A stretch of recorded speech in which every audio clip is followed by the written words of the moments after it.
Ken Paxton taking down four-term incumbent John Cornyn in a landslide in Texas's Senate primary runoff. President Trump celebrating this morning in true Trump fashion, going after Paxton's new opponent, James Talarico. Quote, "Alfred E. Newman may be the worst Texas candidate I have ever seen.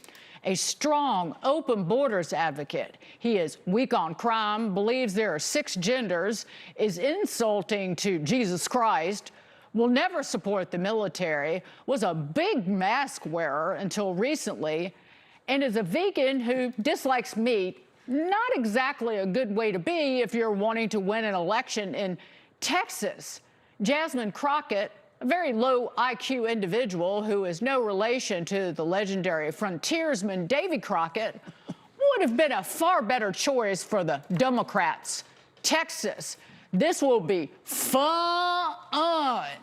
All right, here now, the Federalist editor-in-chief and Fox News contributor, Mollie Hemingway, and strategic communications expert and pollster, Lee Carter. Welcome to you both. Mollie, I'll start with you. I do think this is going to be fun, but I wonder how you think it's going to play out politically in Texas in the Senate race. Well, Democrats always believe that they have a shot at Texas, and then they always fall short. This year, I think, while Republicans should take the race very seriously and they should invest in it, James Talarico will be very difficult for Democrats to get over the finish line. You heard some of those radical ideas there. He also says that Jesus supports abortion. He says he wants to trans children. These would be views that would make it difficult to be elected in Boston, but in Texas, of all places, it will be particularly difficult. He will have the help of the media and other left-wing activists who will try to make some of those things he said, not be a major issue, but it should be difficult for Democrats. I just love the fact that Talarico's campaign's going out of its way to prove that he's a meat eater. I wonder how far this is going to go. Is this going to be, who was the Republican candidate who famously ate that giant corn dog at the state fair? Do you know what I'm talking about? Anyway, I digress. It's just hilarious to me that so many words, so much ink figuratively has been spilled on Paxton, Cornyn, and not Talarico, who is an outlier among outliers, even for the Democrats, Lee. I mean, just wait for it. I'm ready to get my popcorn out and watch the whole thing unfold, because I think Republicans are going to have a field day and make him a symbol of a lot that's wrong with the left right now. He's extreme. He's going on this whole anti-oligarchy movement. He is anti-meat. He is pro-abortion. He is a lot of things. It's just not going to fly in Texas, but it's not going to fly anywhere. And these are the kinds of candidates that are winning right now. So the left right now is celebrating. They're like, this is so great. Paxton won. We're back in the game. I actually think this is going to be really, really bad for Democrats. I think this is not going to be a look. I think it's going to be watched because Paxton is a showman. I think Paxton in many ways reminds me of Donald Trump. He is controversial. He's a fighter. He's going to get out there and say whatever he wants to say.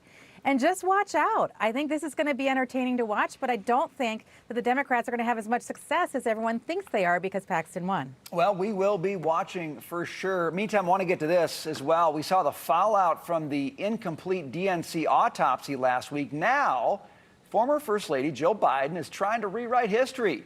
She had no clue old Joe was, well, old and feeble. Watch this. I was frightened, because I had never, ever seen Joe like that before or since. Never. Or since? Yes, or You've since. never seen him like never. that? No. What happened? I don't know what happened. I mean, as I watched it, I thought, oh my God, he's having a stroke. And it scared me to death. Mollie, that is some of the worst acting I've ever seen in my life. Yeah, it's just clearly not true what she's saying. I mean, there is a truth that Joe Biden had never performed this poorly in a major speech or debate, but he was doing this all the time during his presidency. And not only was it on display for everybody, when people talked about it, they were roundly derided and mocked by the Biden White House. She is not telling the truth when she says she didn't see him perform this way, because we all saw him perform this way in real time for years leading up. up to the debate. Also, the White House mocked the idea that he might be having a stroke the very next day, Karine Jean-Pierre. And really, she's trying to cover up for what she herself did. Jill Biden, of all people, if she loved her husband, should have never had him in that kind of situation. He was clearly declining. And to not show love, I think we all think, if we reach this age and we have this type of situation, I would hope we would have better people around us than what Joe Biden had with people who wanted him to continue. A year before that debate, you could watch him on TV. I said no American would even let him drive your car in a church parking lot, Lee. Oh, I remember the conversations, and I remember thinking I wouldn't let him stay alone with my daughter, who was 5 at the time. I think a lot of people felt like that. My question for Jill Biden right now, though, is why are you saying this now? Yeah. Like, what's that about?